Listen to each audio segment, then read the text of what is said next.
Random sound drops. I gotta add some new ones. The only one we need is 9 days from tonight. That's the only. You sure you don't want? And you should. Yeah, drop that one. Drop that one 100%. All we need is the 9 days from tonight, and you shouldn't have said it. Everything else, that's your discretion. And you shouldn't have said it. Yeah, exactly, exactly, exactly. Welcome everybody to another episode of the Impact Attack. As you can tell, we had a little bit of fun here as Colin has not quite got the Roadcaster ready, and we're trying to figure out what drops that we need. And we've just concisely decided that we're only going to have this drop. Then you shouldn't have said it. And we're going to only have this drop. 9 days from tonight. And of course, it's Impact Wrestling, so why not have Tony Khan all over your Impact Attack here at hackerhameen.podbean.com. Oh, wait, we are no longer there. We're at patreon.com/Hameen Media Group, and soon to be on the Realm Network as Ben Hameen has stooged off that Uncle Vince Russo, has bought the Realm Network, and we're going to have this whole new network to move into. We're going to be doing live radio, live internet radio. Can you believe that? Yeah, what have we been doing? We're live right now, live pal. internet We're live, radio. pal. We're live, doing pal. live streaming. I think that's a little different than No, it's internet not. radio. No, it's not. Yes, it is. It's because one step. It's one step less because they don't have video. No, it is one step less because, and I would rather be a part of a radio station because then I could do this fully naked and not have to put on the beanie and the sweatshirt that I have on now to actually make myself presentable. Now, either way, I'm still not wearing pants no matter what we do. Well, because you don't have to see below the camera here, but No, you don't. yeah, it's always better to record pantsless, right? I think so. Well, just adjust your green screen and up your game, and you can wear whatever you want. It fell down. I just yeah. So I got to tape it back to the wall. It's called having kids, opinion haver. It's called having kids. Yeah, only suckers have those. They get that tax rebate every year. Yeah. So we you want to explain to the people about what happened last week, Colin? So last week we failed to have a show because we got this nice, beautiful deck built on the front of our house.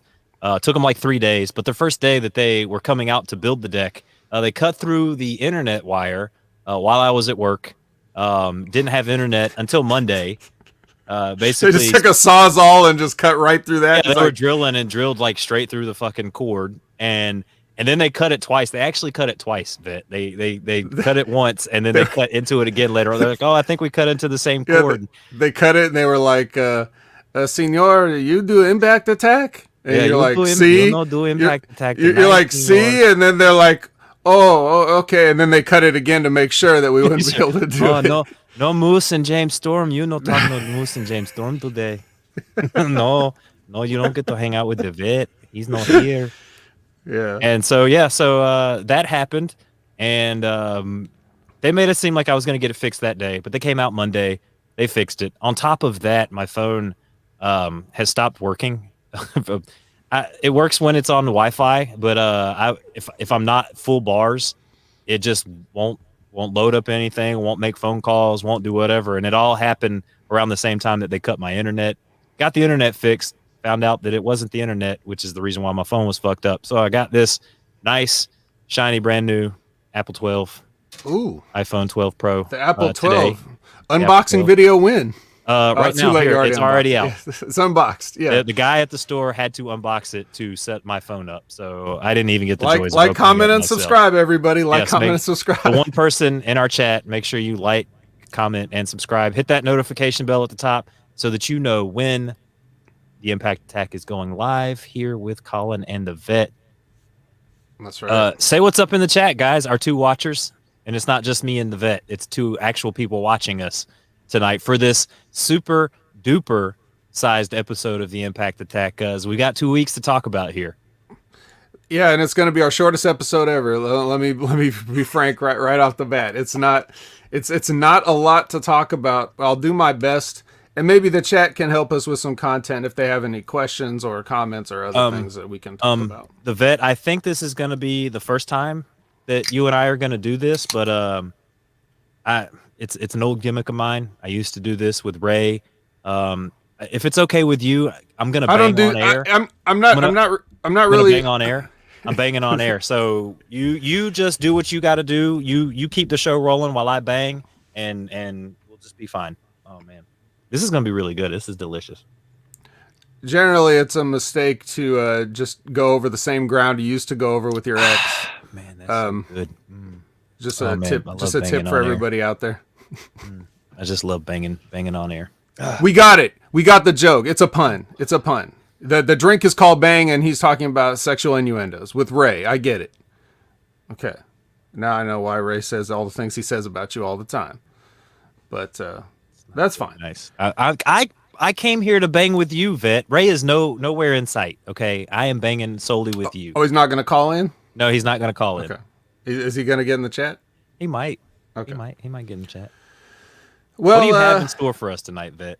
man, I got you. I got a double shot. Not of espresso or energy drinks or anything like that, but a double shot of Impact. So, if you guys were like jonesing after missing a week of recap, don't worry. I've got both shows covered for you here.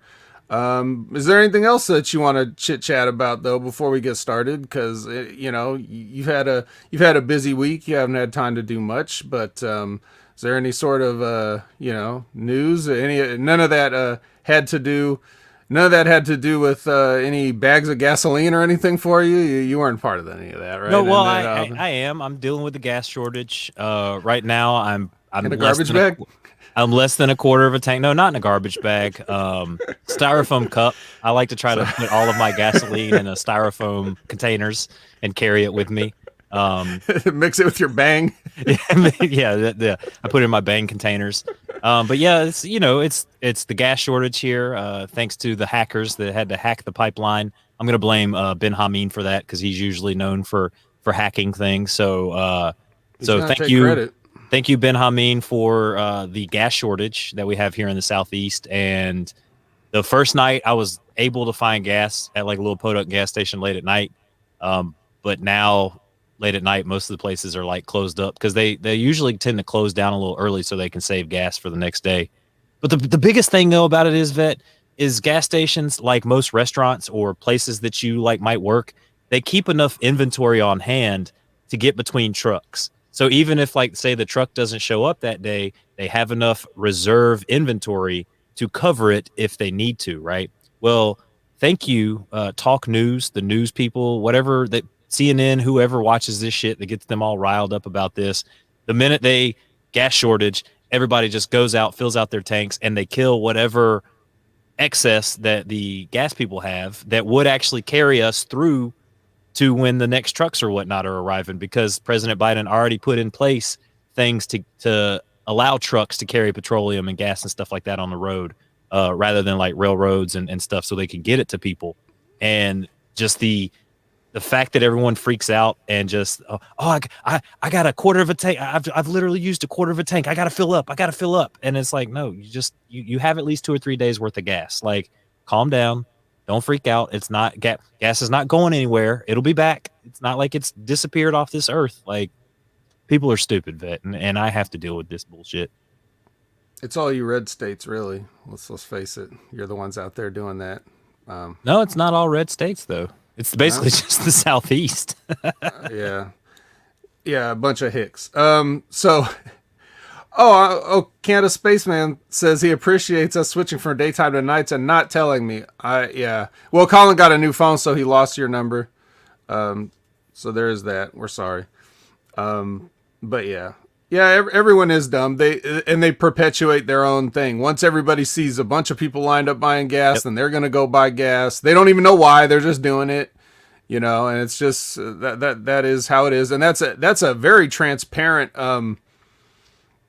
thing when you talk about like, oh, the media, you hear people say that all. They're much like with the gas. They're only saying it because they see other people say it and they hear other people say it, right? But this is a pretty obvious, thing where all you got to do is say one thing and it drives up a lot of business, but ends up hurting them in the long run, and they hurt themselves.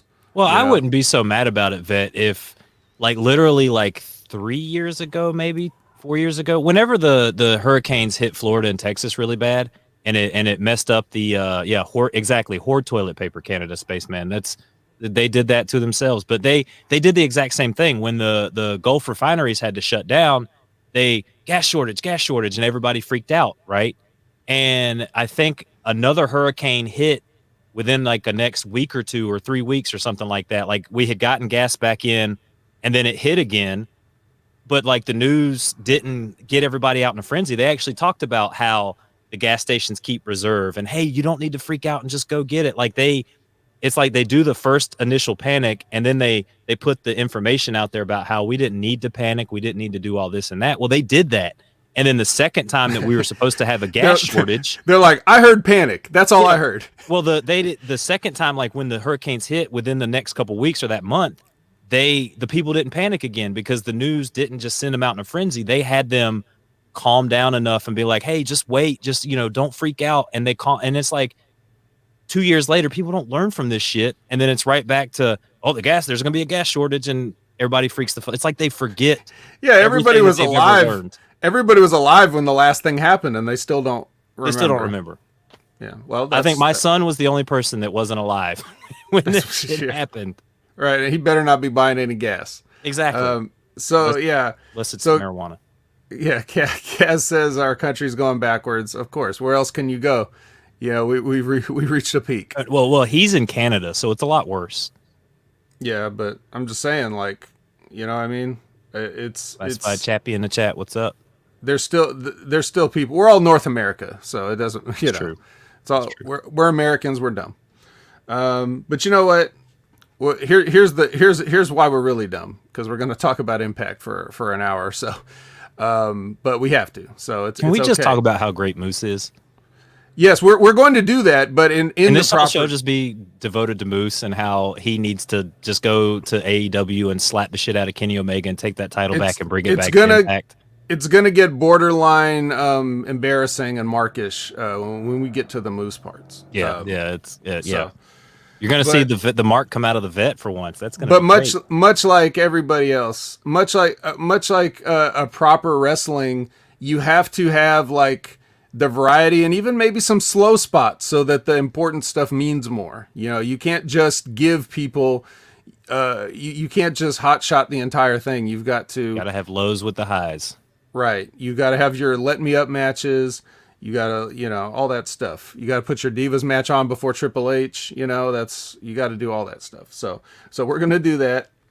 And we're going to start with last week, if anybody remembers that long ago, because we don't remember anything about toilet paper to gas shortages now, so I don't know. Even asking to remember back 1 week is a stretch.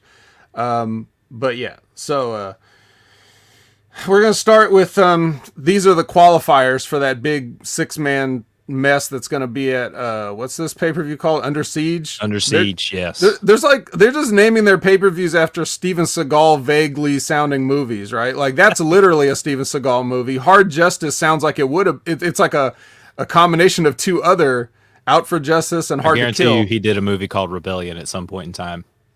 Probably. Well, and that's so generic, like Rebellion. What are you talking about? You're a corporately owned. I gotta pull this up. Is there a Bound for Glory with Steven Seagal in it? In the chat, if you guys can find out if there is a Bound for Glory Steven Seagal movie. We just need to know if Anthem is just taking all of Steven Seagal's movies and naming their pay-per-views after them. So what I think what they're doing is I think the legacy pay-per-views like Bound for Glory and stuff like that, they sound, I mean, that could be a Steven Seagal movie, but I think the ones that are like the half-ass ones, like the Hard Justice is Hard to Kill and Out for Justice put together, and Under Siege, they're like, fuck it, we don't even need to be clever with it. Let's just call it, there's going to be a random terrible Chuck Norris movie or Steven Seagal movie name. Yeah. Yeah. And in another month from now, it's going to be like Fire Down Below, Impact, so it's just but anyway, so we're qualifying for the 6-man, and we got Saban versus Rhino. Okay, to start, right? So this whole match, they're like, the announcers are making excuses for how small Saban is. they're just talking about like he can do this and he knows just how to do this and this technique, as he's like Irish whipping Rhino, outstriking Rhino, lifting Rhino, and holding Rhino down for a cradle for the finish. Like, I don't think you need to make excuses for him. This clearly smaller man just muscled Rhino around the ring and won. So, and Chris Sabin's one of the better ones, like, Yeah. he should know better than that, but I guess everybody just doesn't give a fuck anymore. So they had themselves a paint by numbers contemporary American wrestling match, which is to say they watch a lot of Japanese and Mexican matches and don't understand how to incorporate it correctly into the traditional American stuff. That's what I thought of it. What'd you think of it? If you remember it, if you remember that long ago. I mean, I thought it was kind of ridiculous. I mean, I thought Rhino was possibly going over because it seems like this new violent heelish Rhino would be somebody that you would kind of want to interject into this 6-man thing and actually make it feel like, because looking at the people that we have already, we've got Chris Bay, Sammy Callahan, and Matt Cardona.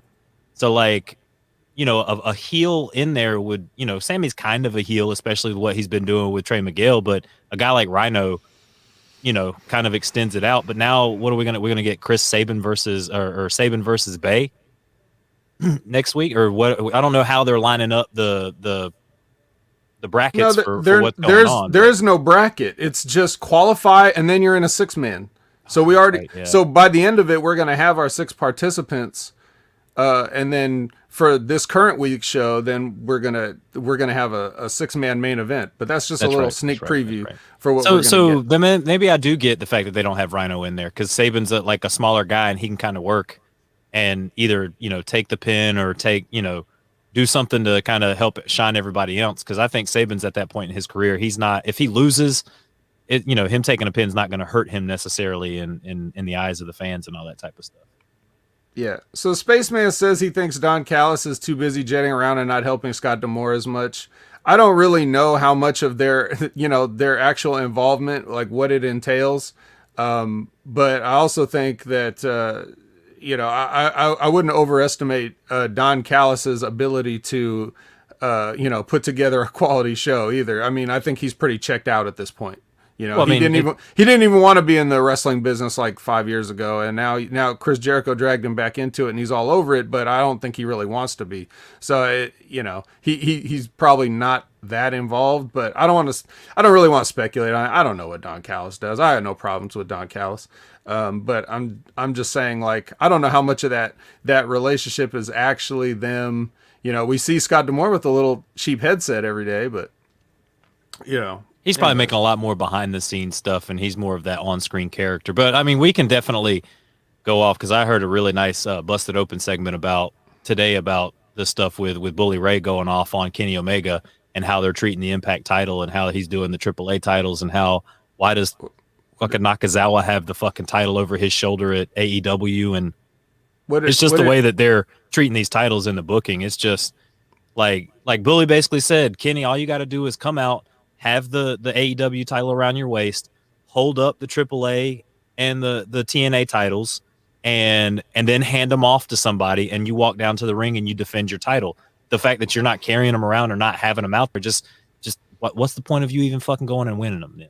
You're not putting any shine on them. You're just throwing it in a suitcase and just leaving it in the back or whatever, or letting Nakazawa hold it like it is a prop, and it's not supposed to be a prop. I really don't care about who holds belts. That's just some Mark shit. What did Izzy have to say about it? That's what I'm interested in. Well, I don't know. I was just listening to Bully's aspect on that because he makes a point about what's the point of Kenny having the AEW title or the Impact title if he's not gonna do anything with it, so to speak. Well, I mean, he is, but it's not going to be time. He's gonna do something with the Impact title when it's time for him to do something with the Impact title. He's gonna do something with the AAA title, and we're never gonna see it because we're not watching AAA. Yeah, it's true. It's hard to find a time and place to watch it. So like we're not gonna see it anyways. And then like most wrestling people that don't pay attention to what goes on in the business and then ask questions about why doesn't this happen and why doesn't that happen, because you're not watching it because you don't really care. You're just on social media and you're not watching wrestling. Okay, sorry to all the fans. I'm sure nobody in the chat is like that. But I wanted to say about Rhino just real quick before we move on is, what is a a heel Rhino. He's another guy that's just like, and again, this is not an offense to Rhino. I don't know what else he would do. He's not booking himself, but like, I haven't seen him do one thing since I've been watching Impact that's, other than just be there and collect a check and have these matches. They could be using him, and he's probably more of a behind the scenes help and influence, working with the other guys and everything like that, probably. But like, the only difference between this Rhino and the last time we saw Rhino is that he's not eating a plate full of crackers and Cheese Whiz. Well, I think there's no heelish character development for Rhino, who's a natural a good heel ever since ECW, the end of ECW, and you better not be somebody's wife around a table next to Rhino. You know what I mean?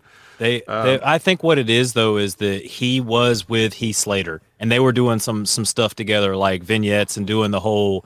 When they were together in WWE, they were kind of transferring over to there, and I think once Slater got injured, they were trying to find something for Rhino, so they kind of put him in with the Violent by Design because he was kind of a face when he was with Slater. And that's where like you didn't get to see that because you weren't necessarily watching Impact at the time.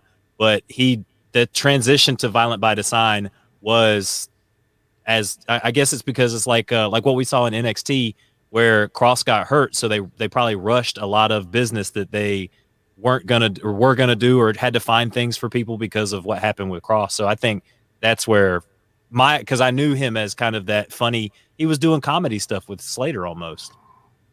Yeah. I mean, I saw that in WWE, and I haven't seen anything of Heath Slater since he's been in Impact because, like you said, I wasn't watching it, and then he got hurt before I started watching it. So I'm sure he'll be back at some time, and maybe he can try to save Rhino from Violent by Design. But in any case, and way too much of that. We spent way too much time on that, especially for a Moose tribute show. Yeah. So, sorry, but next we're going to talk about Decay instead, and their bullshit. So this is a live vignette here, but it's got like special effects like distortion and static and other things like that. So this is like breaking down the reality walls. This is one of the things I didn't like about the Impact and all their other weird other dimension shit. Just in case everybody forgot, like I prefer realism, and I'm always asking the question, what if this was real and where's the logic? Those are the two main questions that I always have when I'm watching this supposedly a sports program. And then I'm seeing like, just the mere presence of somebody is causing the image to suffer. So like you're okay. All right, fine. And that I wouldn't, normally I'd just chalk that up as just some typical bullshit. But later on, we're going to see Rosemary interrupt Deonna Purrazzo, but it's different because they're shooting it different and there are no effects. So why are there no effects this time when she, you know what I mean? Yeah. Like if you're not even going to maintain your bullshit gimmick, then just don't waste time and production on it. It's that simple. Who did it better, Scarlett Bordeaux or Rosemary with the tarot card stuff? It's a toss-up. Pick them. So we get a vignette here with Kenny and the cronies, and Omega volunteers as to be the coach. He's going to be Coach Kenny here. So that's what we get. We're going to get Coach Kenny. Omega. Okay, and then. Next we have Trust Me, It's Susan. It was Susan next. Trust Me, It's Susan. And she's against Taylor Wilde, who's just recently returned. So if Susan, I speculated before, I asked you, is Susan being rotten, is that like a gimmick? Is that part of the gimmick? I think that is part of the gimmick.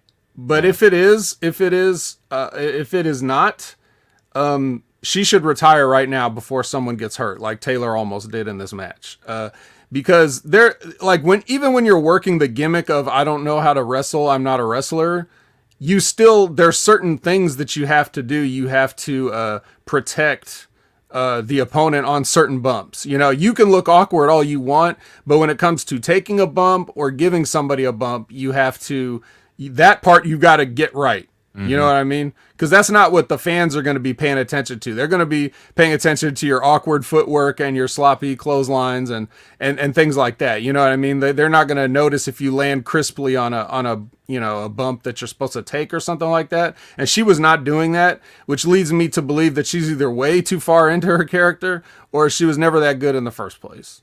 So I'm just for everyone's safety, I think we should all sit down and have a talk with Susan and about trust, about actual trust. Okay. Well, and this is one of those ones you always bring up. You didn't know this character before Impact, and it's like I would listen to Ray and Ben, and it's like I don't feel like we're getting like they say that she's kind of that Karen, that Karen character that they wanted like to see Chelsea Green play and all that stuff, but I don't see it. I haven't really seen much of a character from her besides it's like a person who wears a pantsuit and is very confused on who they are. I haven't seen her be a Karen. I haven't seen her flip on anybody. I haven't seen any of this stuff other than that one time where she had an imaginary fight with Su Yung in the back, and then Su Yung came out and wrestled.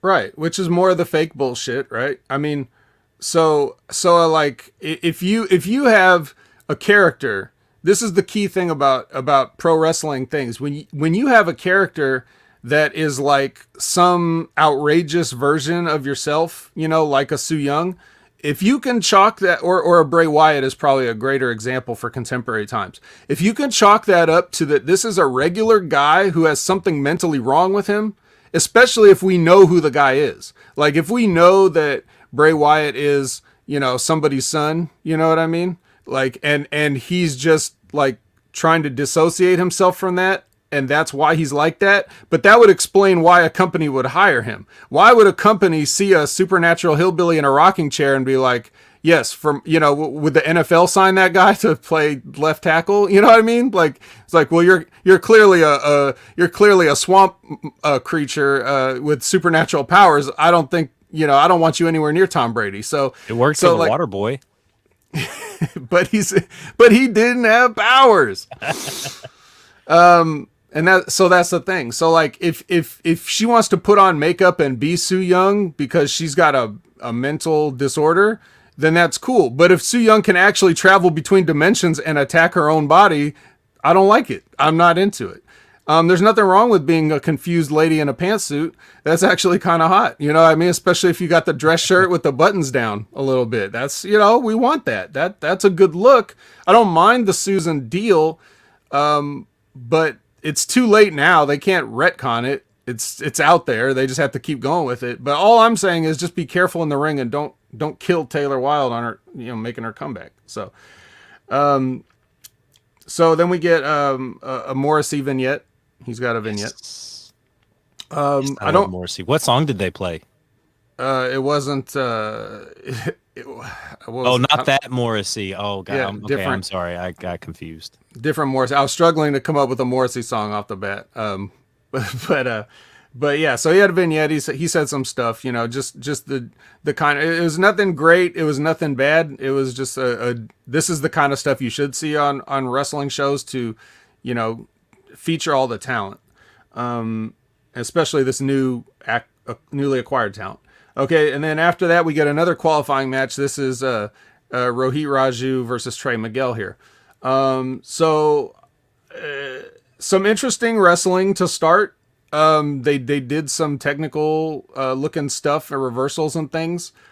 Just a tad too smooth and fast. You know, it should look like a little bit more of a struggle there. Yeah. They can do all the same moves, but just take it down by half a step and just struggle with a little bit. Let the crowd see. There's no crowd, but, you know, the audience, us watching on TV, let us see something. Let us register it before you move on to the next reversal. Let us process it. So that's there. Rohit was actually getting heat in this match. Choking with the rope. He was using Shira on the outside to interfere. He was attacking the arm. You know, he wasn't sitting in a chin lock. You see, this is my point when I'm talking about like when I'm saying like, why are you guys sitting in chin locks? And you know, it's like that's just what they do because that's what they're lazy and that's what they're used to. But Rohit didn't really put on a chin lock. He attacked and attacked and attacked, and he took his time.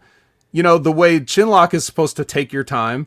You let the guy sell it, and he's showing that he's cheating. He's showing that he's a heel. You know, he's exhibiting this psychology. So, that's what he is, especially for these short TV matches. That's what you're gonna want to. You're gonna want to keep the action going at some point. And then when he did put on a hold, it was on the arm. right? Like he Yeah. didn't. So it was like, okay, I've tried to beat you. I couldn't beat you. Now I'm going to try to submit you and see if I can do that. Rather than, oh, it's chin lock time, brother. Yeah, let me just sit down I here. got to rest. I'm a little tired. I'm a little blown up here. Yeah, my 4-minute match, I'm blown up. So I will say, I think you and I missed some of Rohit's great work when he was the X Division champ. He put a little bit of shine and luster on that title because he would actually like treat it like most time you don't want to say treat it like a prop like what Kenny's doing, but he treated it like a prop at home where he would wake up beside it. He would act like he was having breakfast with it. Like he did everything with that title and like put it over so much that he brought some luster back to that title. And when he lost it, I like seeing this from him because I feel like Rohit's definitely grown a lot. And had you and I been watching when he was doing all that championship stuff, I think you would have been putting a lot of that over with seeing him do the extra heat stuff with the belt and just being an overall good heel and having that good heel work from Rohit. He's been real solid for the past like year or two in Impact. it sounds good the way you describe it. I'm not sure how Impact would have presented it to turn me off to it, but that, like I haven't had much of a chance to see Rohit. I've seen him, but that was back when he was like, when Gama Singh was there, it was like a tag team thing, and he didn't really like, I just would never pay attention when he was on. It was Impact Radio for me at that point. So I just have it on the background and do whatever else I wanted to do. But I'll be definitely keeping my eye on him going forward now that I know he can work. So here we go. Now, Colin, did you miss Swingers Palace? When we weren't getting it there for a Yeah, I minute? did miss Swingers Palace, but you didn't say who won the match. Trey Miguel wins, Yeah, goes over. it's less important. No, I know that, but that I we're just also forgot. they're gonna continue that Sammy Callahan stuff in the match. So basically, we can go ahead and count Sammy and Trey Miguel out because they're more or less gonna take each other out. Especially because how would you book this match? It's a 6-man feud, 6-man thing. If I have heat with you specifically, it would be so stupid for me to go out there and just start attacking Chris Bay. As soon as the match starts, or even before the match, I'm probably going to come right out and come get you, or vice versa. If you're Sammy Callahan trying to come after Trey Miguel, it just depends on the type of heat. Is that how you would work that in the match, or how you should work that in the match? Yeah, if anybody's got something going on, they're going to usually pair off in a situation like that. So of course you would do that, and of course it's easy to split off to somebody else during the match because obviously 6 people in one match. There's going to be some bleed over. You can't just stick with the same guy the entire time. So it all makes sense if you do it like that. It doesn't make sense that again you would have like this is essentially like a prize fighting company and you're putting 6 guys in for one thing. But whatever. That's just what wrestling is now. Mm-hmm. No point in fighting it. So Trey goes over, and the reason I wanted to bring up Swingers Palace here was because, well, it's Swingers Palace, and then also because it seemed like, if I'm not mistaken, Chris Sabin was clean shaven in his match, and then he had like not a 5 o'clock shadow, it was like a noon the next day shadow here in this casino. I don't know if that was like a continuity error, but we got RBV in the house. So yeah. So yeah, then we get now here we're talking about Gallows with Coach Omega versus Juice. I didn't write anything down for this. I'm sure there was a chin lock involved. It might have just been like interference as the finish. I really don't. I don't recall. What are the odds that we had a big boot in the match? I don't know. He might have to. I don't know if he wants to lift his leg up like that anymore. Oh no, we got a big boot from Doc Gallows in this match. Okay. All right. Well, then the odds are 100%. What are you talking about? I was trying to see if you would guess on that. Yeah, fact or fiction. We need to get the fact or fiction in. So here's one of the highlights. It's not going to be an entirely a Moose tribute show because we have the debuting for Impact. El Phantasmo. Yes. El Phantasmo. And I was very excited about this. I wasn't excited from the aspect of, I don't think you're going to be able to really get the greatness of El Phantasmo in a handful of Impact matches. It's going to take a little bit of time to get it, but hopefully anybody could see like that there's something here with this guy. He took on a VSK. Where do I know him from? Was he on AEW Dark? One of these things. There's a lot of guys that since ACH has been around that they've started using like initials, and it's like that only matters as like a nickname. You know, you can't just call yourself a 3-letter initials and expect like that to get over or for somebody to know who you are. You know. He looks very familiar. Vincent Scalise. He looks like he was on AEW too. I think. I don't know. That's what I was saying. He was one of those dark guys that was coming in and getting work. I think that's where I saw him. Anyways, so in this match, El Phantasmo did a bunch of stuff, and he arguably let VSK do too much, if not more stuff than him. But that's the kind of selfless performer that he is. He's like, well, I'm going over so you can have most of the match. That should be the mentality of a great worker. Yeah, so we're probably going to be seeing a lot more of El Phantasmo because he's Canadian. Anthem's in Canada.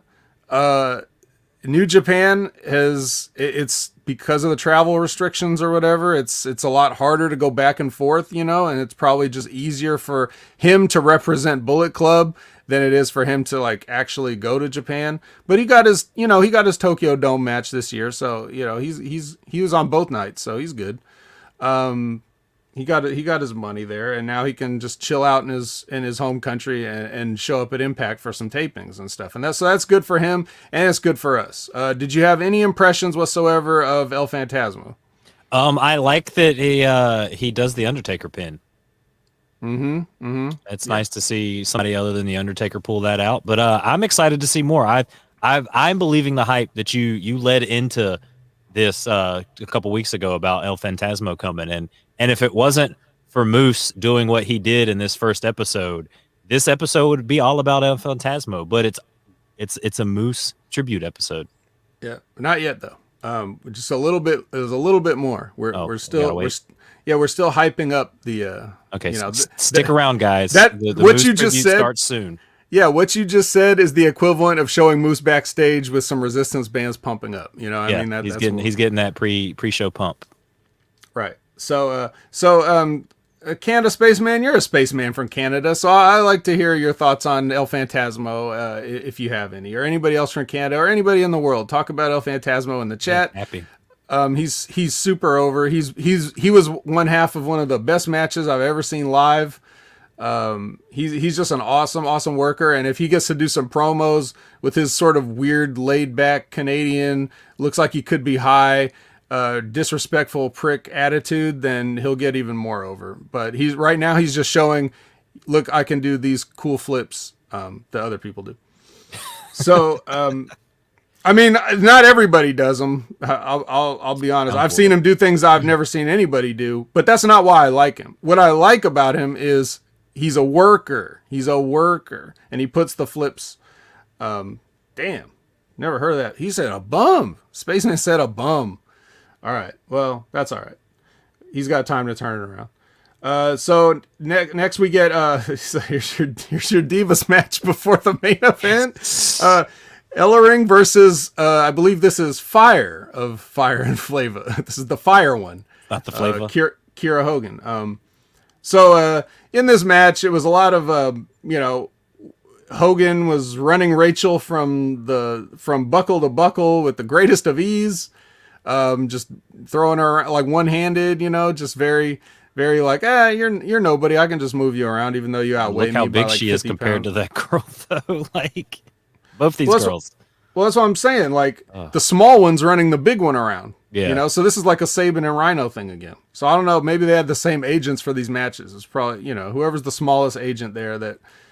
Petey Williams is their agent in these matches. Yeah, that must be it. And Hogan got her chin lock in too. So maybe Gallows was an agent or something. I don't know. But Rachel wins here.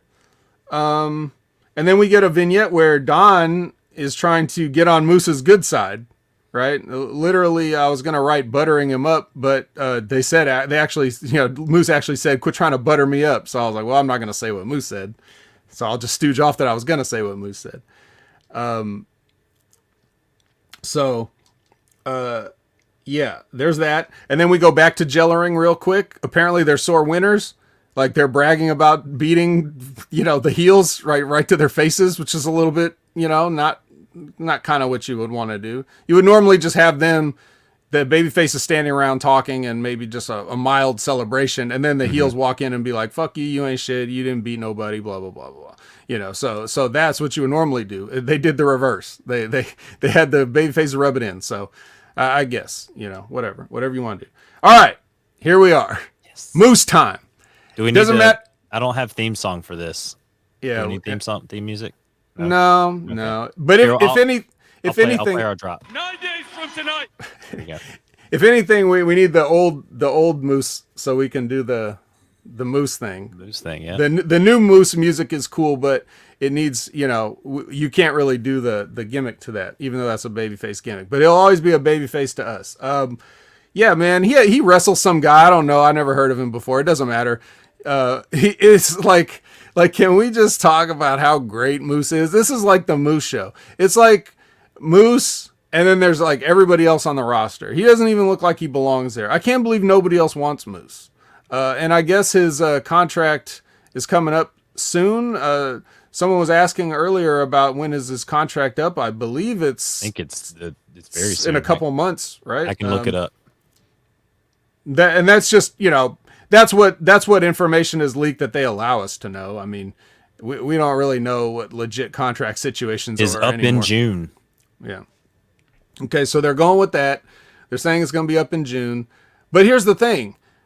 I don't know where Moose is going to go that I want to see Moose go. If he stays here at Impact, that gives me some hope. And if El Phantasma's on Impact, then they should just be a tag team and run the whole entire show as a tag team and as singles. Like they should just win all the belts. It should be like the 2-man Like power they trip. freebird the titles together, like they're both Impact World Champion together, and it just whoever wants to come out and defend it comes out and defends it. No, they can just each have one, like X Oh, Division for one, and they just, it'd be like I said, the 2-man power trip. It'll be like Stone Cold Triple H back in 01, where they had all the gold, and just run the place and just do that. Why not? They're both, he could try to like tease Moose into joining the Bullet Club, and he could be kind of like, I'm doing my own thing, but not like a hostile thing. Like they're getting along. You could almost do like the Strange Bedfellows thing, but instead of that, just actually like they do get along, but they're always like joking with each other, but not getting mad about it. That like that kind of a thing. Like I could see a lot of stuff. I would do a lot of stuff with them. That's what I would do. We're probably not going to get none of that. But let's just appreciate what we do have. Yeah. So as far as Moose going, I don't want him to go to WWE. There's no reason to do that. He'll just be like a bodyguard for Apollo or something like that. Yeah, they would totally put him with Apollo Crews, Some even though stupid shit. he Or he'll looks be better on, than Crews. or he'll be in a tag team with Titus O'Neil on Main Event. So we can't have that. He's probably he seems like he would like to go to New Japan. He seems like a fan of Japanese wrestling, but I don't know if he'd want to, go back and forth with the schedule and everything. There's what else is there? AEW. They're not gonna. They have too much talent. They're not even using now. He'll just be another one. Do you know the news that has come out about? That's a good match. I do kind of like Moose versus Bad Luck Fale would be kind of fun. But did you hear the news that recently came out that there are rumors, which here at Hami Media Group, we've kind of known these stooge rumors for a while now, like going on like a year and a half now, that the EVPs of AEW are pretty much on like non-talking terms. And Cody's been absent from being the elite. And in this article, they said that there is a huge potential free agent that wants to sign with AEW, but is very hesitant to sign with AEW because they know the fact that Cody, the Bucks, and Kenny aren't getting along, that this is all probably going to go to shit here in the next like 2 or 3 years with AEW because they all don't get along. And it's probably going to turn into where these guys don't ever speak to each other again after a certain point. So So for Moose, like, why would you want to go to AEW and deal with that? Same with Daniel Bryan. Daniel Bryan could be the guy they're talking about not wanting to go to AEW because of that type of shit. That's probably what it is. But here's the deal: it doesn't matter what the EVPs of AEW are doing. Oh, it does not matter. His situation would not be improved if they were on speaking terms. All they've done since they've got there is got a bunch of talent and wasted them all. They haven't done anything. They haven't done anything to improve their situation. Unless you're Orange Cassidy or Darby Allin. More than enough tools. Yeah, and like people say they're over, but they're not over because no one knows who they are still. It's just, but you have people, everybody knows who Sting is, and what does he do? Right?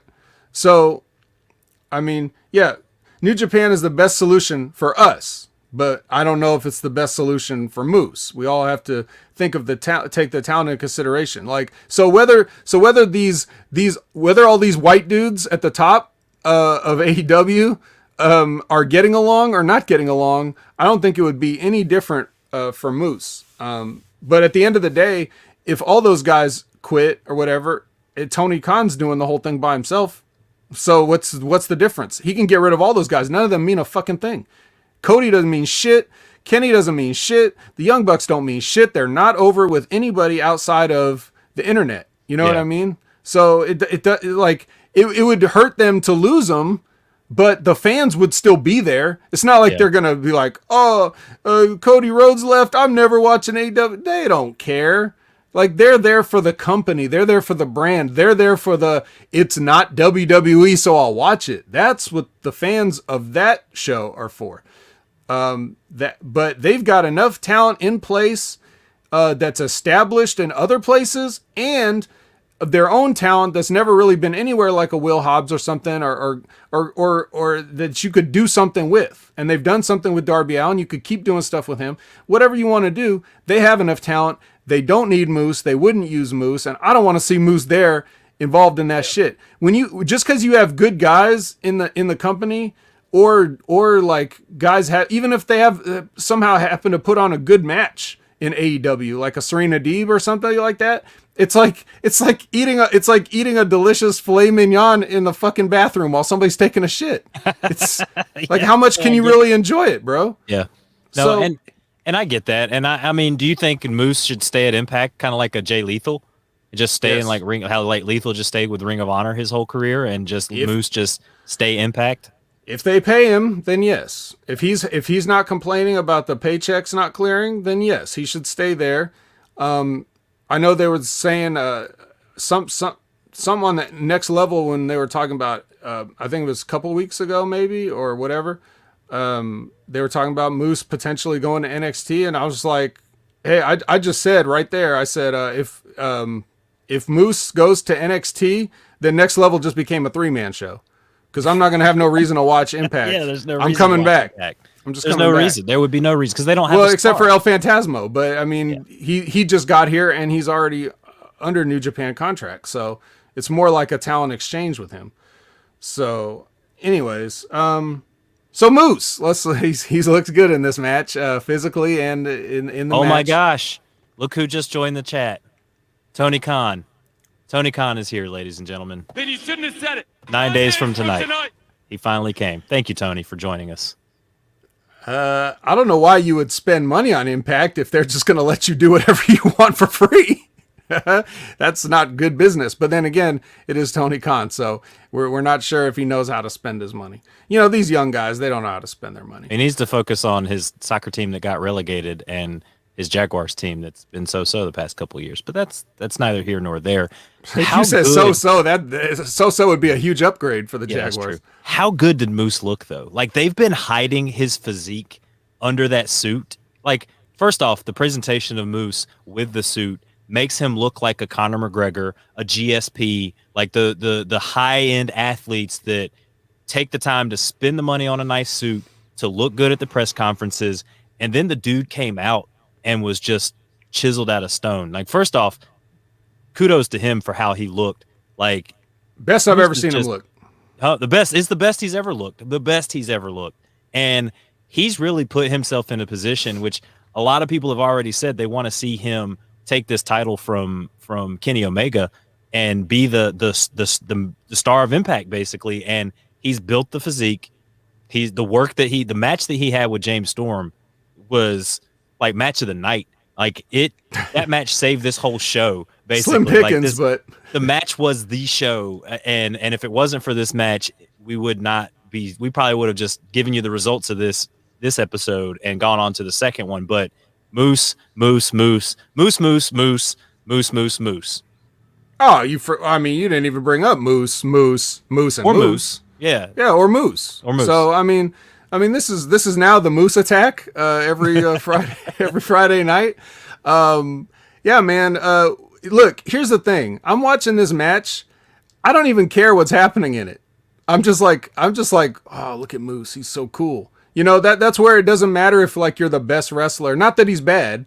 I'm not saying that. He's good for considering his low level of experience he's not everything. Ahmed Johnson. But he's doing everything he needs to do.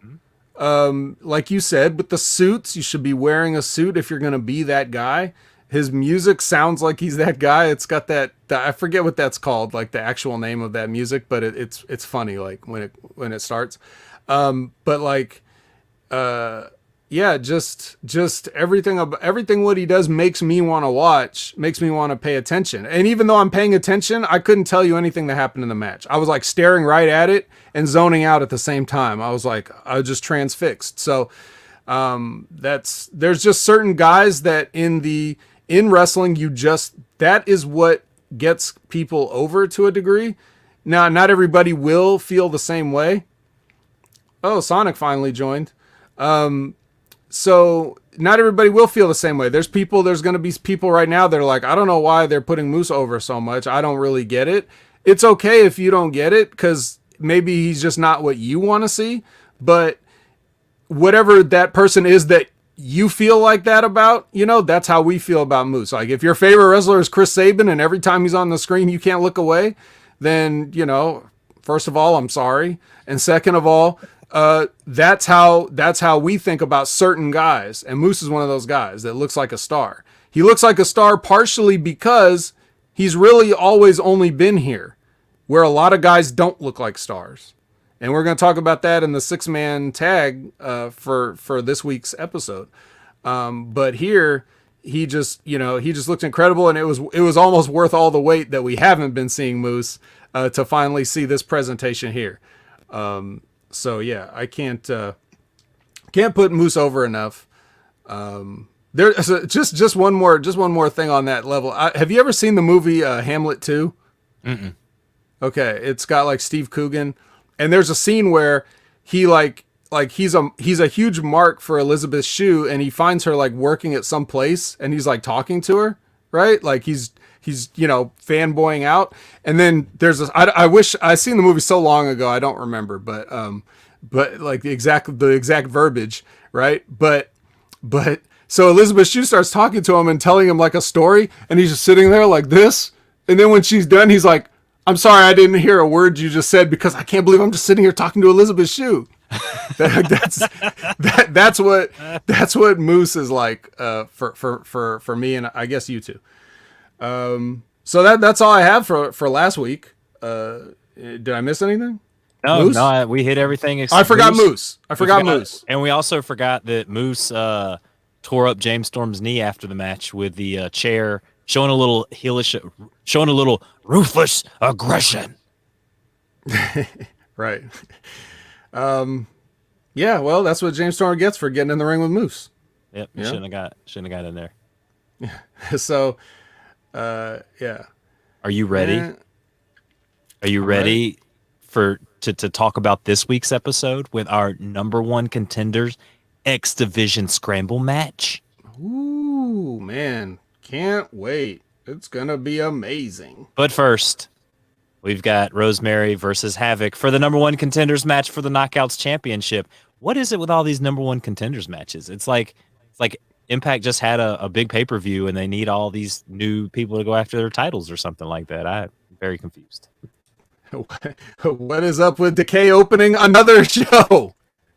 This is clockwork. When Impact comes on, you're gonna hear that music, and they're gonna come out. Yeah. Rosemary versus Havoc. This match, it looked like a falling out between drama club students. right? So I wanted to. The only real there was nothing like offensive in this actual match as far as like the work was concerned. But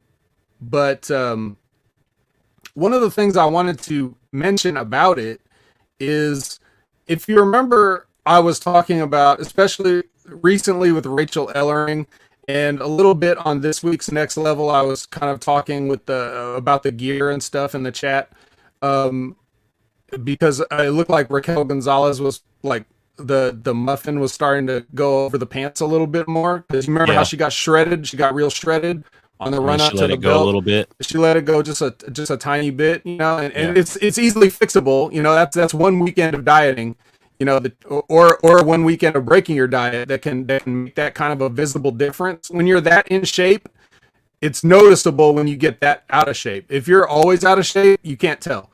But you know what I mean? Like, no one knows if Kevin Owens is in shape or not, right? But for Raquel Gonzalez, it's noticeable. So I was just saying that. And what you got to do is you got to like find gear that flatters your figure, whatever that is at the time, right? So I don't know if Rosemary's actually in shape or out of shape because her gear won't let me know. Yeah. You know, she looks like she could have a couple extra pounds on her, but what she's wearing black. She's wearing like a shirt type thing, whatever. So I can't really see if she's sloppy. And I've seen her in different gear before, and she is like a little bit, I'm not going to say overweight, but she does have a couple extra pounds. That's just how it is. But she's covering that up. So if you are in that thing, this is not about body shaming. It's just, you want to present yourself the best you can. And if you just so happen to be on that day, like you can't be the best with your shirt off, then cover it up or get gear, get your get your sad comfort food gear made so that you can wear that on different times. And Rachel's got like, you know, she's kind of shaped. She's a power lifter, so I get why she eats a lot and doesn't care about her diet, but she doesn't have to have like the top that just lets her gut hang out. You know what I mean? So, so just things like that. But I just want to put over Rosemary in this match because I don't know if she's in or out of shape, and that's a good thing.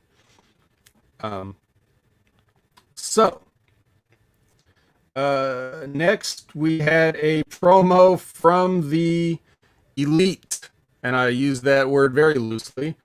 The best part about this, and you know me, Colin, I'm a fair man, right? I'll put over somebody I don't like if they do something that I do like. And Kenny wearing all 3 championships here, looking like a samurai suit of armor, that was over with me. And the best part about it was. The best part about it was they didn't call attention to it.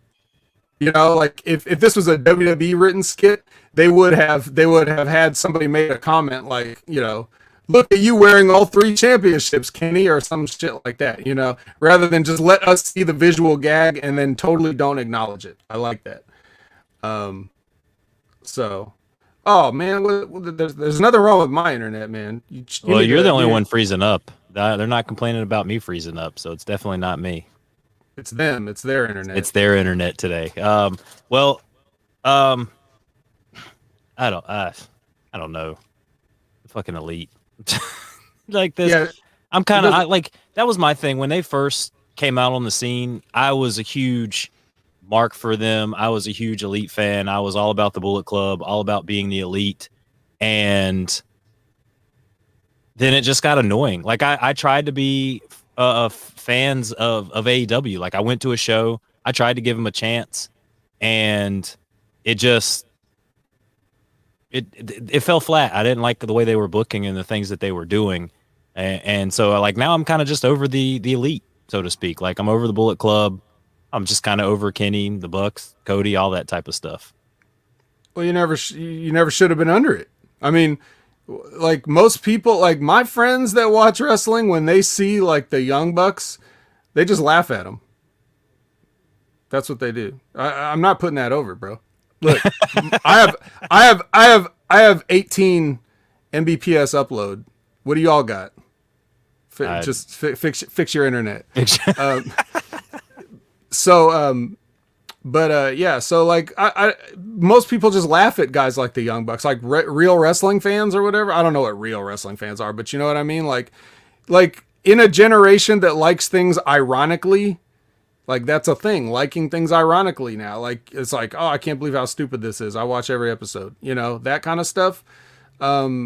Or wearing clothes that would have gotten me beat up when I was in high school, but or you know, like being a high school kid wearing a girl's backpack, ironically, you know, like this kind of generation, of course they're going to look at wrestling and be like, as long as they've been alive, the business has been exposed. They don't have no respect for it. They're just like, oh, this is that funny stuff I like. So when you see guys making fun of the thing that you're already looking down on, you know, when you actually have a shirt saying "Killing the Business" and you know books called "Killing the Business" and you're exposing insider terms and stuff on your TV and everything like that, and you're also just blatantly ripping off guys like DX and NWO, like shamelessly, like you're just, you know, what are the Young Bucks if not the Rockers and the Hardy Boys mashed together? Yeah, no, that's basically what they are. Yeah. So like you can't even be original about it as far as like characters that are making fun of wrestling. You can't even you're making fun, you're parodying it, and people are like, oh, these guys are geniuses. Fuck off. They are killing the business. They're doing everything they can to, and the business might not be around in another 15 years directly as a result of guys like that. So yeah. Oh, you know what that means, Vet? It's time for a commercial break. Time for a break. Here at the Impact Attack.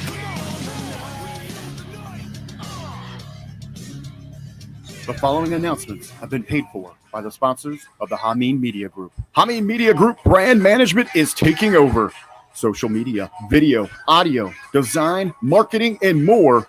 HMG Brand Management is proud to be partnered with Vince Russo's The Brand, Stevie Ray TV, Rip Rogers FR Podcast, Goldilocks, Big Vito Brand, The A Show starring Aaron Stevens and April Hunter, The Two-Man Power Trip, and now Angelina Love and Velvet Sky, The Beautiful People. Search for all of our HMG brand management partners on your favorite podcatchers, YouTube, and of course, Patreon.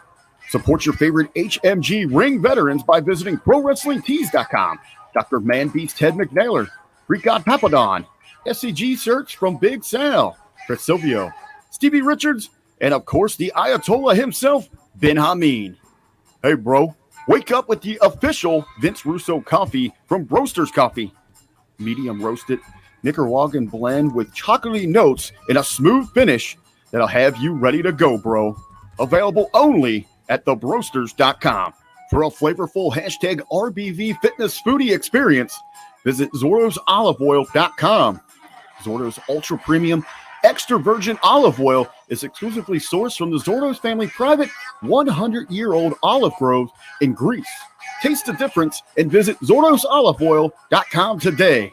StevieRichardsFitness.com for the most affordable and effective home workout program that'll give you results, real results. 12 and 16-week resistant band programs are available for instant download now at StevieRichardsFitness.com. RussosBrand.com, where the pros are pros, bro. Get the most valid takes in wrestling from the pros who live it. Visit RussosBrand.com.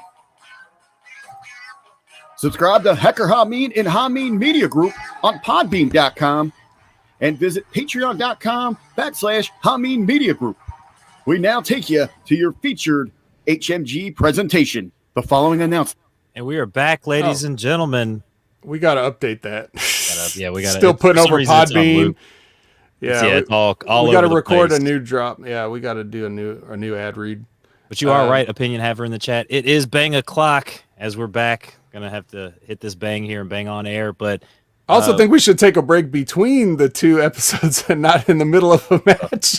I didn't have We Own the Night pulled up just yet, so I had to get that in there. Yes, BRV is RBV is a great promoter. I mean, BRV is a great promoter too, but BRV's out there on the fringe, hanging out with them 11-11 boys at the Wednesday locker room. What about VSK? Is he a great promoter? VSK, I don't know much about VSK, but we do have an X Division scramble that we have to talk about, and your man El Phantasmo goes over in this match. He sure does.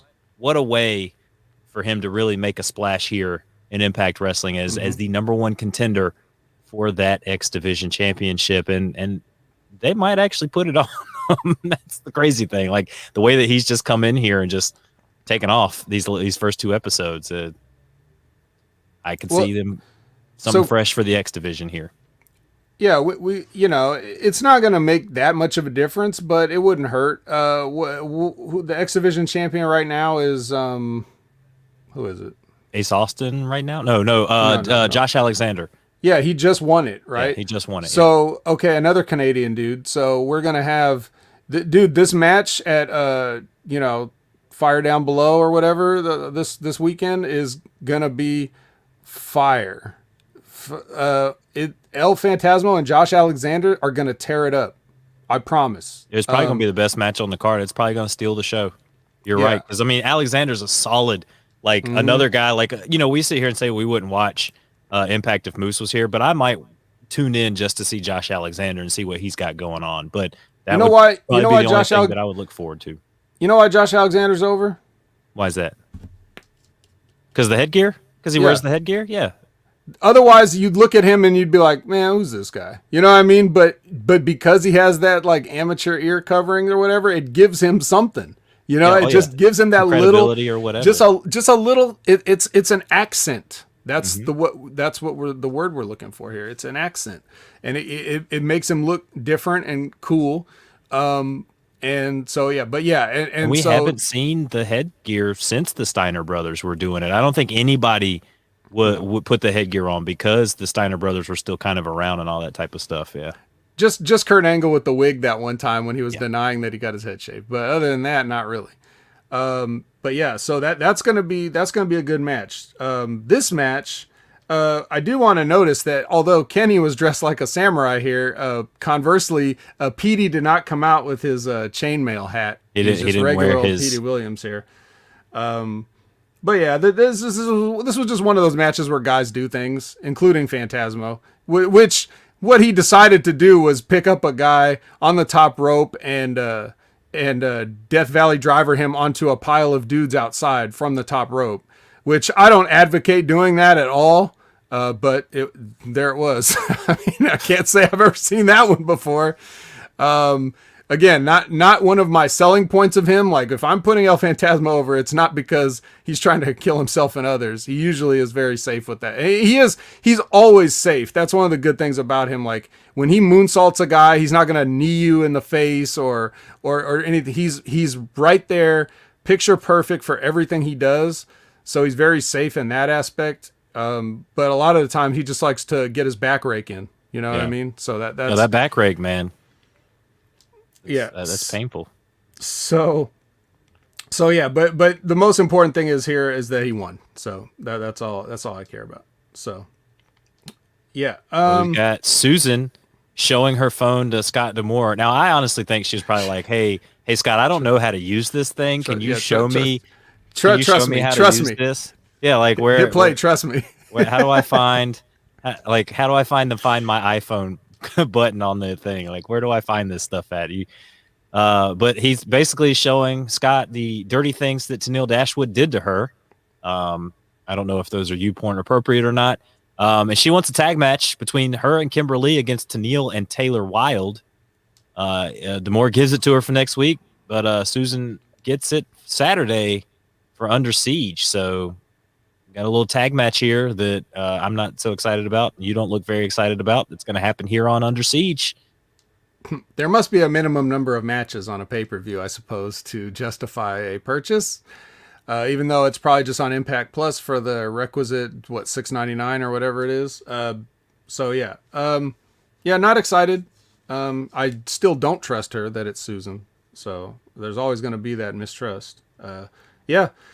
And after this, we're going to flash back to Gail Kim versus Havoc.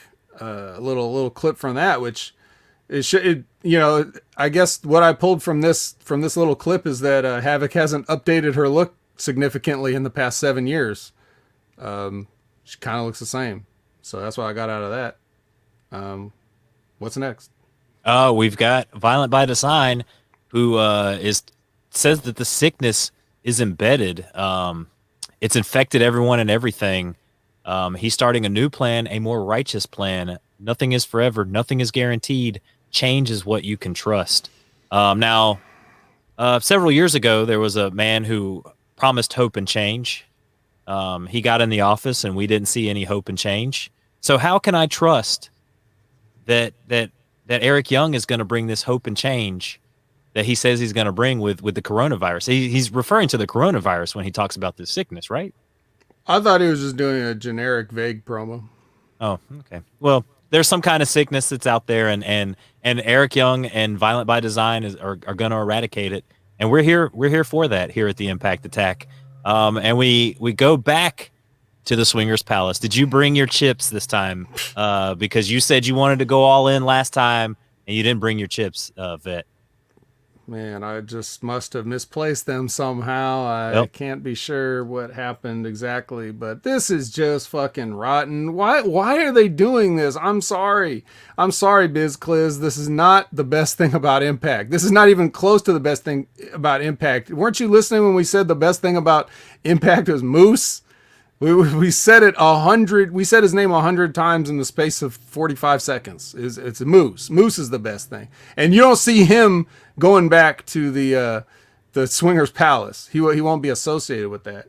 But you know what it really is kind of like with this and with the All About Me and a lot of these different like vignettes that they shoot backstage. Is like it's the lighting.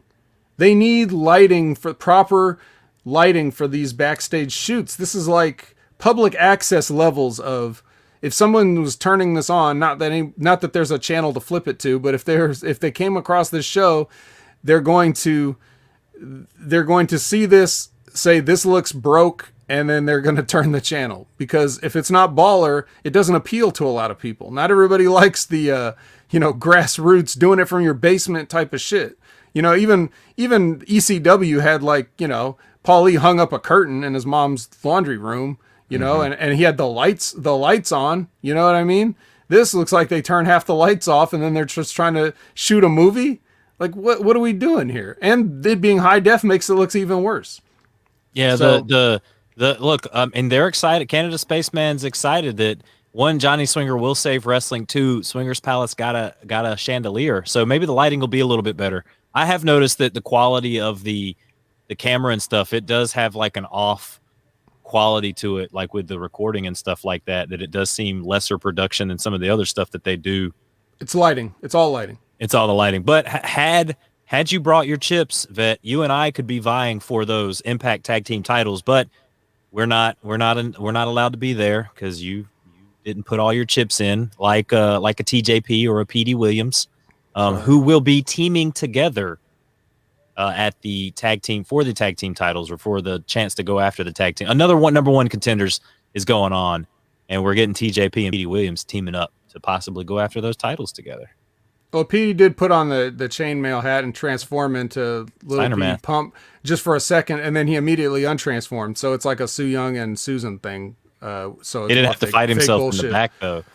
Yeah. No, it's not. To the Biz Cliz's point, who does like these vignettes, no, it is not meant to be shot that way. It's nothing about the shot, because they're shooting it with the same cameras as they're shooting the other stuff that doesn't look that bad. So if the lighting in one area is different, it's going to look different. That's why I know it's the lights. It's just film production. If they had a proper lighting guy, or they knew what they were doing, they could do these same things with these same cameras, and it would just look a little bit less cheap. But just like public and cable access, they don't know what they're doing either. So that's why it looks like that. Yeah, no, I agree with you. We've got, I would play this song for this upcoming match that we have, but I don't want to get us kicked off of YouTube or StreamYard. Don't do it. But wow, even StreamYard? Maybe StreamYard. I don't know. But you know what? Mark Morrison should be getting played here, as it's the return of the Willie Mac here at the Impact Attack.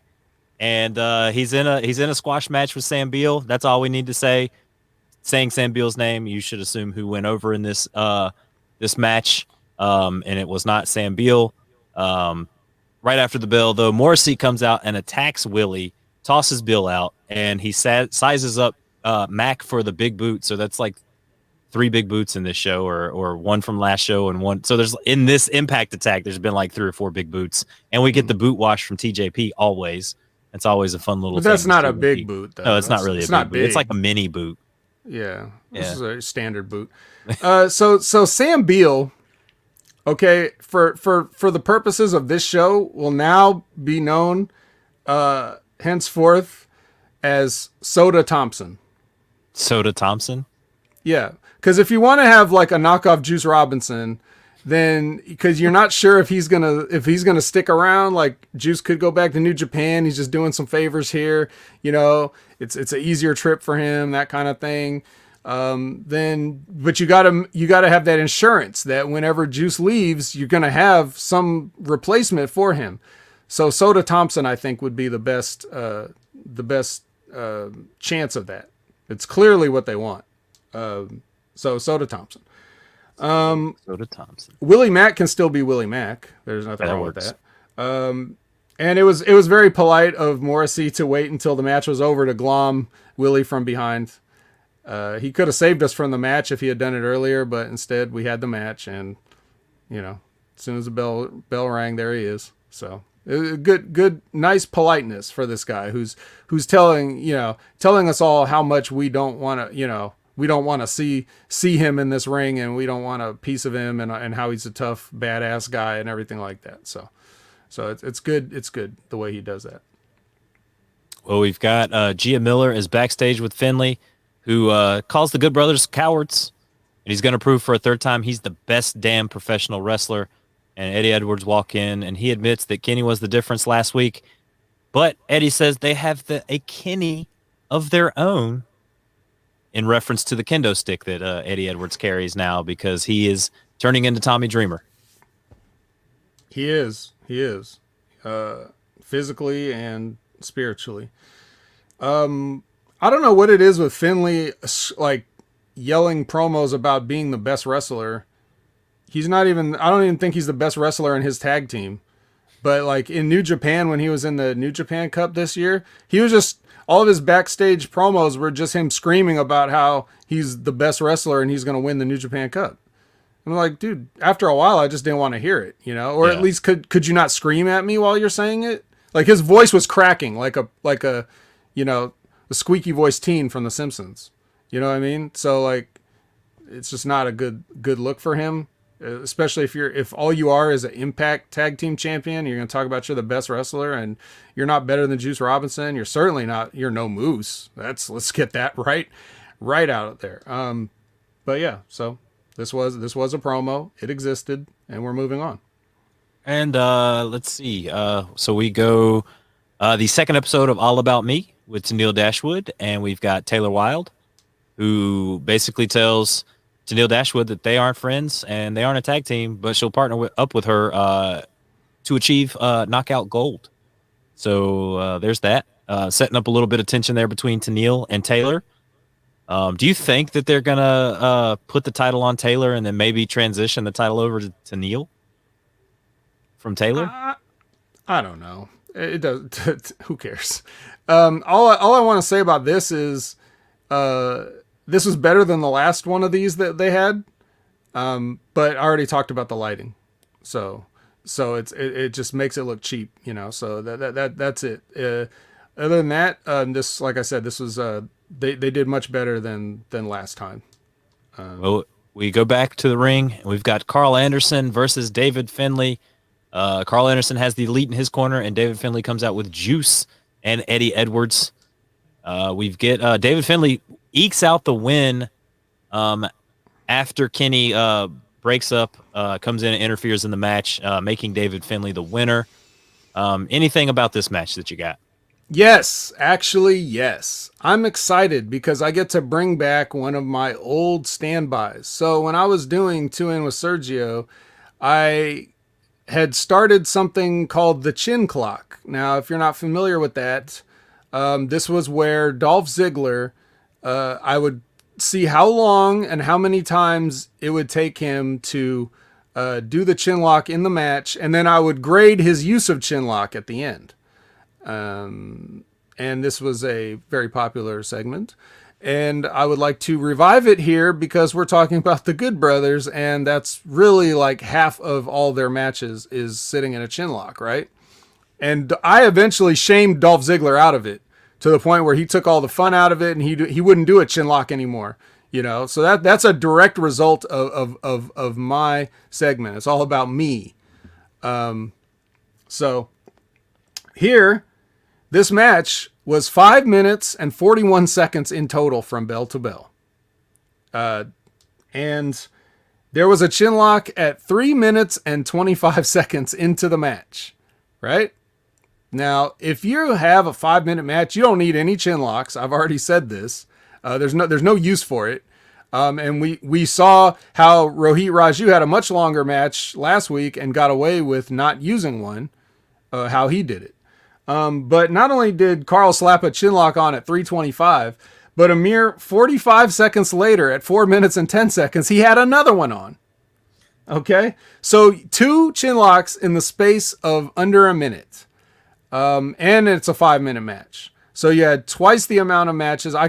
You could get away with 1 chin lock in a 5-minute match if nobody knows who you are and there's a crowd of people in the building. But for this, I'm going to give it a D, just a D okay. Grade.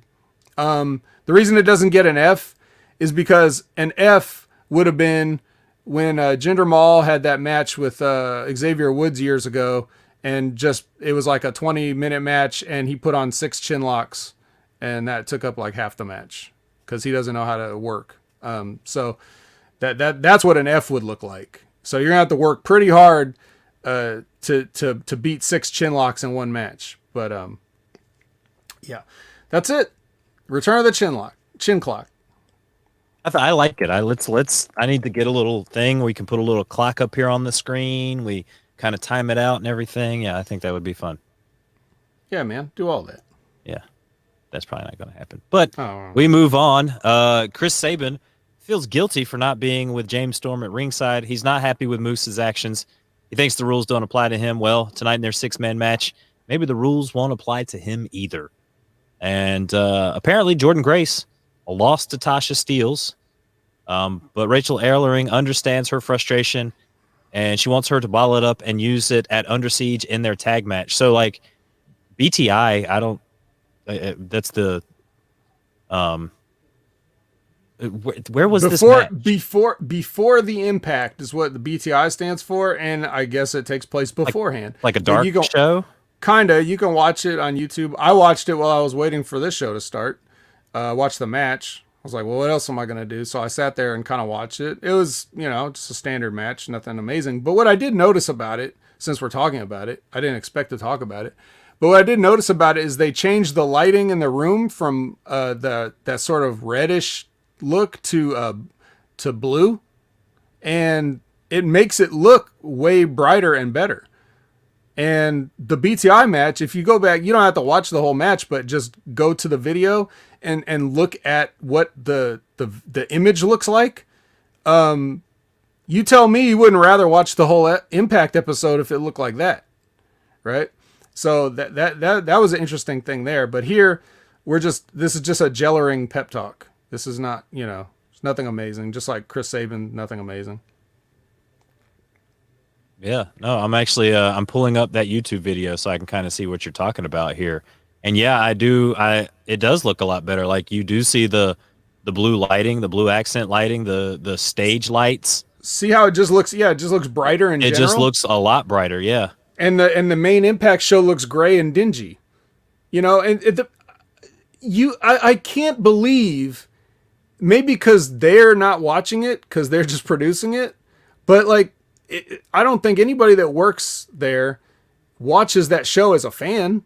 So maybe they don't think about it, but like the presentation is half of everything. Yeah.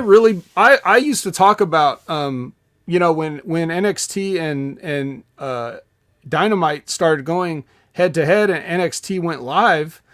I was talking about how low the house lights were and how dark and dingy it looked in NXT. Whereas AEW looks very bright and colorful, even though their colors are not that different. It's like black and yellow or black and gold.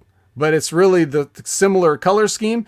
But AEW looks a million times more expensive, and that's only because it's brighter in the Daily's place or whatever room they were in. They had the lights up, and NXT had the lights down, and NXT looks like it's in a warehouse, and that makes a difference. If they had grabbed people right away and made it look more expensive, or at least on the same level as a WWE, maybe they wouldn't have lost so many times, in the head-to-heads.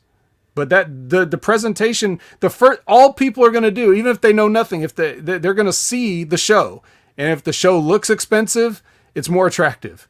If it looks cheap, then they're going to be like, I don't want to associate myself with this cheap, great value shit. No, and I agree wholeheartedly. Now, I kind of watched the Jordan Grace entrance, and it's like, why are they putting Jordan Grace on like the pre-show? Like she's been with the company for so long, and I've kind of heard some things that they might be soured on her in the back with some of the things that she does on social media. But they're giving Rachel Ellering the shine on the show, which granted she's somewhat new, so they're trying to put her name out there. But it's kind of surprising that it's for the tag team titles. They have a match going into Under Siege, and here they are putting Jordan Grace on the pre-show, so to speak, when it's kind of a feud that's going into something. I mean, it could honestly, it could just be one of those things, like it's her turn. Like they've got to have some match for the show, and it's just her time.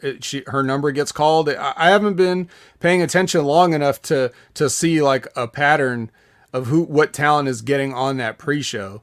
So I don't know if it's that, but it could be. Well, we go back to the ring as we have Brian Myers versus Crazy Steve. Brian Myers goes over. Apparently, the tarot cards that Rosemary played didn't quite pan out for Brian Myers, or in their favor, in Decay's favor, I guess, is what Rosemary was trying to do. But Brian Myers over here. Any thoughts on this match? Brian Myers was chin locking it up himself here with a couple of chin locks. This is definitely a chin locking company. I guess. I don't know. The match was whatever. I wasn't that. There's nothing to say. Chinlock Wrestling. So this is your weekly Chinlock attack with Colin and The Vet. So we have Taurus knocks Myers down, and a tarot card is laid on top of him once more. And then we go backstage again as Gia approaches Don Callis. He says, "Impact is what happens when you let the inmates run the asylum." I think AEW is more of what happens when you let the inmates run the asylum. Enter Scott D'Amore. He thinks that Don should be a little more proactive, but Don says he doesn't interact with talent. Scott says he did that with Moose last week and should make the decision if he is aligned with Kenny or an Impact executive. So putting Don Callis' feet to the fire here about his conflict of interest here, as he's paired up with AEW. He's Impact management. So, they're kind of working that into the storyline now. A little more into the storyline with this. I guess they just got to be careful not to expose too much. That's my only thing. I want to mention Spaceman who's struggling through his vodka induced haze to type it out. Yeah. But don't worry, I get what he's asking. He's asking if we're spoiled because we didn't grow up on the NWA TV shows on a black and white set. Bro, the first TV I had in my house had knobs, so don't try it. Wait, Brian Knobs was on your TV? No. Well, it had knobs on TV, and the TV had knobs. It was both. I was watching the Nasty Boys on an old TV. It's not about what TV used to look like, because when you're talking about those NWA studio shows, the World Championship Wrestling stuff, that looked like everything else looked at the time. That's what TV looked like back then. You have to be up to the standards of current TV. So if everybody's got, Colin, you just got that iPhone, doesn't that not shoot in 8K? Oh, probably. It might. I haven't really sat down to mess with it. Like, I literally got it, drove home, ate for like a few seconds, and then was like, oh shit, we got to do the impact. I'm not asking if you made a movie. I'm just saying, does it? If you I've know the made specs, movies. if you know the specs of your, stop it. If you know the specs of your phone, that's all. I'm pretty sure the new iPhone has 8K video. So what, that's the level of tech that every man is walking around with now. And if Impact can't just at least turn the lights up, then I got a problem. It has nothing to do with the era. It has to do with they have the means. It's just as easy to turn, what's an extra, half a cent an hour if you turn the lights up? You know what I mean? Just stop it. I don't want to hear it. Well, just unplug everything when you leave, and you should be okay, Impact. Just make sure when you leave, you just unplug everything. When you're not using it, you take the plug out of the plug, and that helps save cost on your electrical bill. Right. I mean, yeah. And you could have money to turn the lights up just a skosh. Right. And when I say I don't want to hear it, I'm not talking to the chat. I'm talking to anybody in Impact that would make an excuse why that shit looks the way it looks. When you just showed, I just proved how their little YouTube pre-show or whatever looks fucking better than their main show, and it's the same show. Right? I'm gonna start sending you. I'm gonna start shooting myself entering places in the 8K camera, so you can get like that the Sheamus and like Randy Orton feel as I come in, and I almost look like a video game. I'm just gonna start sending you random shit. Okay. In my 8K camera. Do you like that or no? When they do that, like in UFC and WWE? I do. So it depends. Like when I was on the Wednesday locker room with Bello, I noticed that Orton, when he came out for his entrance, he really looked like the video game entrance, like the way that he timed everything and the way that he slowly moved and tilted his head. And Randy Orton knows how to work that 8K camera. Some of these other guys, they come out, it just doesn't seem right, and it just looks too much like a video game, or it just doesn't look real, like especially in the UFC. Because I feel like with that 8K camera, it's best when it's centered on one target. Because I don't know if you've noticed when they try to do the 8K stuff in the ring, like after a fight or during a fight, when the fighter kind of walks in front of somebody else or somebody walks past the shot, it kind of jumbles it up a little bit, or it like pixelates it a little bit. Well, you know why? Because our TVs aren't up to speed. Yeah, you're broadcasting or shooting in something that no one has the capacity to handle, so it's not going to look right. Yeah, I don't even know why people are doing it, because the tech hasn't caught up. The tech's not there because we're still on 4K TVs right now. Not everybody has a 4K TV because they're still kind of priced out. And there's very little native 4K stuff. Yeah, there's almost no media that you can get in 4K.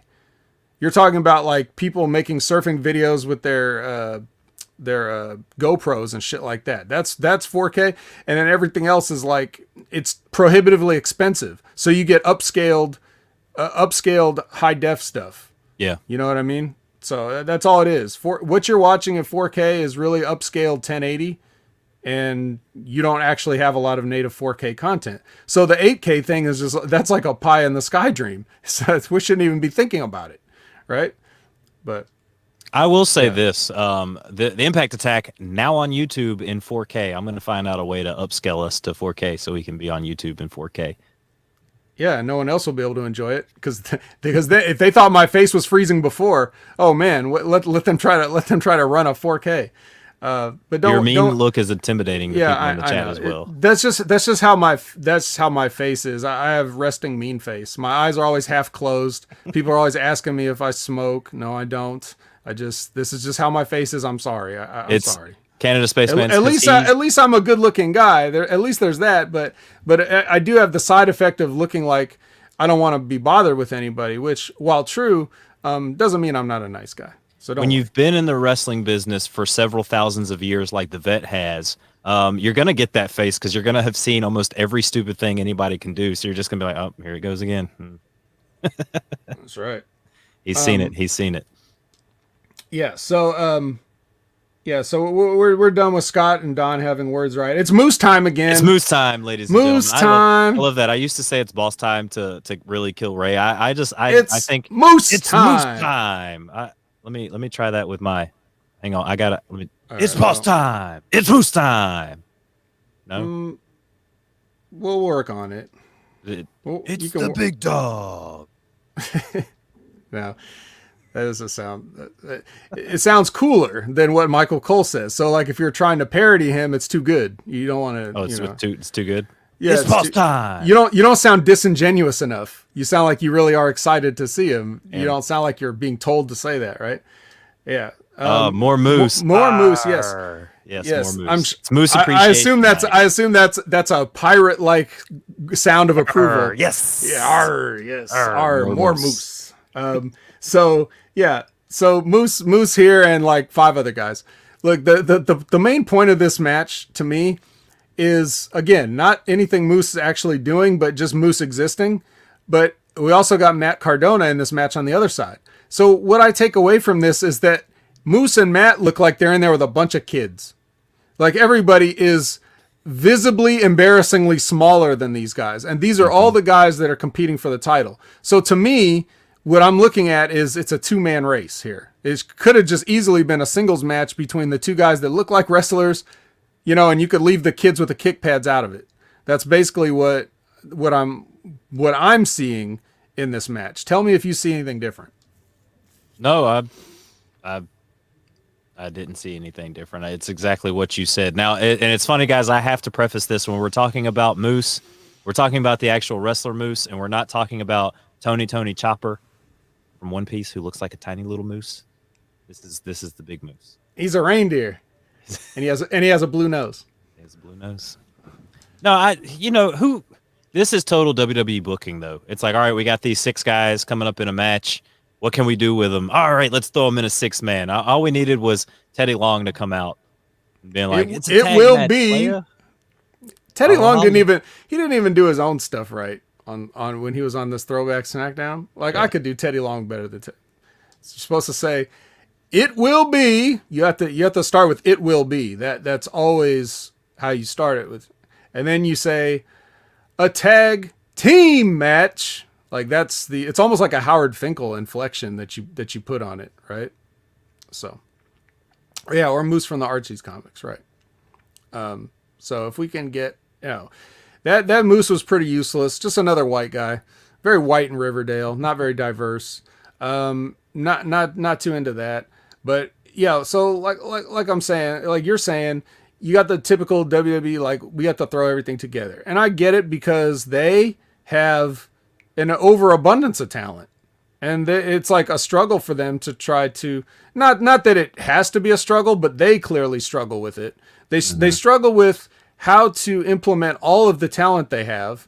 And they also struggle with their own pettiness of like who they want to bury when they should be pushing them. So then you get the wrong TV time for the wrong people and so on. Like, there should be a whole set aside roster of people on the WWE that just do jobs, so that this could be like Sunday Morning Superstars or something, where somebody has a get over match and a promo, and that other person is just there to be like a character jobber. You know what I mean? Yeah. Like a Humberto Carrillo or somebody could be like, and I'm just picking a name out of a hat, or Drew Gulak. Those are the guys they use almost like that now. They use Drew Gulak as a character jobber. We know Drew Gulak's gold on the mic, and he's a good wrestler, but they clearly have no plans for him. So why not just make him the character jobber who can get a quick promo in or a backstage thing in, lose, make somebody else look good with their 5 or 6 moves or whatever, and then we can move on. But that way you've at least used them you've used everybody the right way. Impact doesn't have as much of that problem. Their roster's smaller, and it's very, very clear who the guys should be at the levels that they're at. This is a clear top, this is a clear middle, this is a clear bottom. So it's not the same problem. We don't need a 6-way to determine this. We need Moose versus Matt Cardona to see who should be the number 1 contenders, because when you stick these guys in a lineup and say who would win in a fight between these 6 guys, and you got to pick 2 of them, you'd be like, well, I guess this guy and this guy. Moose would be a no-brainer, and then you look at who's left, and you're like, Matt Cardona, he's about Moose's size, like roughly a little bit smaller, but about the same size. So very simple. See, had Rhino just won, you would have had a harder time picking the 3 guys that you think would win in a fight. Right, because because Rhino is as wide as he is tall, so there is like is very he's got that look. So I'm just That's all I'm saying. So you're right. We don't need 6 men, but we what else are you going to do with these other guys? Are you going to throw? You're just going to throw them in another multi-man match for some other either number 1 contendership or actual title, and that's been TNA's thing since the beginning. Since the very beginning, they've had. They had their main event guys, the Jeff Jarrett's and whatever's of the world, and then they throw the smaller guys into the X division. Then they start putting fat guys in the X division, and no one knows what the X division is. It's been a problem since they've existed. It's almost like when NXT was going to have Karrion Kross go for that 205 Live title for the Cruiserweight Championship, but he just weighs too much. I think that was your booking. I think that was your head booking. That was my head booking there. Yeah. But I mean, nothing wrong with it. But now that what's his name? Escobar is free of the Cruiserweight title and has failed to recapture it from Kushida. Maybe he can move on to bigger and better things. North American Championship, here we come. Santos Escobar. But this 6-man match, we've got Sami Callihan, Moose, and Chris Bay going over here, and at the end of the show, Don Callis is intently watching. He's doing the scouting report. He's going to report back to Kenny. Who are the 3 guys that are probably the most dangerous that are going to come after Kenny? Do you think they're going to? I mean, do they just jump straight to Moose, or do you think they kind of drag the Moose thing out a little bit? I have a hard time, and I've already said this, but I'll just say it again. I have a hard time believing that anybody is going to go with Moose in this what do you call it? This situation here that you've got in this cross promotion. He's the obvious choice, but he hasn't even really been their top guy since he's been there. They gave him the fake championship and let him do that thing, but I don't think he's actually won the real championship. Yeah. So it's like if you didn't want to do that with him, then how are you gonna? I don't know. I'll believe it when I see it. Should they drag it out? I don't know what prolonging it would get anybody. I really don't. But I also don't know if it's not it might just be a good idea just to rip this Band-Aid off, get it over with. Let Impact get back to it. They haven't really benefited from this partnership in any. Oh, it's totally been one-sided. Yeah, I don't see it's not even one-sided. It's like no-sided because AEW definitely doesn't benefit from it. All they get is the fucking Good Brothers hanging around, chin-locking people on Dynamite, and then Impact hasn't really received a significant boost. So not enough for them to think that. Nothing that couldn't have been improved just with a better show overall. Well, they did the first week, and then I think a lot of the AEW fans were like, "Oh, this is why we don't watch TNA," and then they left and they quit because you should have seen. I think I remember Matt and maybe Ben talking about it, where they were like the AEW fans and the people in the chat, like on Twitch, were just killing the product, like killing it, like just going off about how terrible it was, and they had some good ratings, and then the next week they were down in the dumps, and it's like, we're trying to cross over with Kenny and stuff here, and it's just not working, and you're not seeing, like you said, that cross promotion with who from Impact has been on AEW television yet? The Good Brothers. Every fucking week. But that's it. They're citing like they're turncoats almost, like they're not with Impact. They brought in Yuji Nagata before they brought in anybody from fucking Impact. Because there's only one guy to bring in from Impact. And you look at, first they brought in Matt Cardona, but then he signed with Impact. So that doesn't really count, right? Yeah. But the only guy to do that is Moose, right? And he would make everybody over there look bad. So that's why they're not going to do it. Plus they're I'm going to allege there might be some racism in the Elite, but that's just a personal thing based on nothing. It's just a hunch. You think they would have like Moose go against Nyla Rose? Yes. Yes. Okay. Just wondering. For the AEW Women's Championship. AEW Women's Championship. Yeah. Do you have anything else on this episode of Impact? No. Actually, a few more things. Moose. There was Moose, Yes. and I El think Phantasmo. El Phantasmo went over, and there was Moose. So again, I'll just go ahead and I will put out there that I think El Phantasmo and Moose should run the place as a 2-man power trip. That's what I would do. Fuck everybody else who really cares. You're all getting the rub from those two anyway, so nothing to complain about. But that's all I got for this episode. It was kind of like a underwhelming. Didn't really get me too excited for the this Under Siege thing, which it seems like it's one of their half-ass pay-per-views, right? Like the Hardcore Justice just seemed half-ass, like a commercial-less episode of Impact. So Like a fast lane. kind of, yeah. Just something not to get too excited about, but you have to do it for some reason. So that didn't really do the job. We'll see how the show is on Saturday. At least I will. But I mean, not super exciting really. And there was no Rich Swann whatsoever, right? You would think that he might have something to say after all the stuff that's gone down, but nowhere to be found. It's just weird. It's weird. There might be reasons for these things, right? Like if I say, where's Rich Swann? There could be a reason that I don't know, right? But when I say turn the lights on, there's no reason for that. There's no excuse for that. You should be doing that. You know what I mean? So if I'm asking questions or speculating on things or criticizing things that could have reasons, you can take that with a grain of salt. But there's certain things, like if I'm talking about the work and I'm talking about the lights, you know, those are the things that you really have to ask Impact. Hey, Impact, why aren't you doing these things? Because you might get a few more eyeballs here and there, slowly but surely. You know, even a lot of people I hear say that Impact is good, you know, which I don't really agree with, but something could be as good. It could be better than anything else, but if no one knows, then they're not going to see it. So it's a question of slowly, you know, snowballing those people that casually might tune in because they heard, I heard Kenny Omega just won their title, so I'm going to check it out real quick and see what they're doing on their show. And if it looks like public access, they're not coming back. But maybe they would stay if it looked like, you know, at least to the production levels of Dynamite, right? Yeah. Or NXT. So like there are ways that you can hook those fringe people that want to like you and just don't. You're not going to get like people that used to like wrestling probably. You're not going to offer them anything that they really need at this point. They've probably moved on with their lives.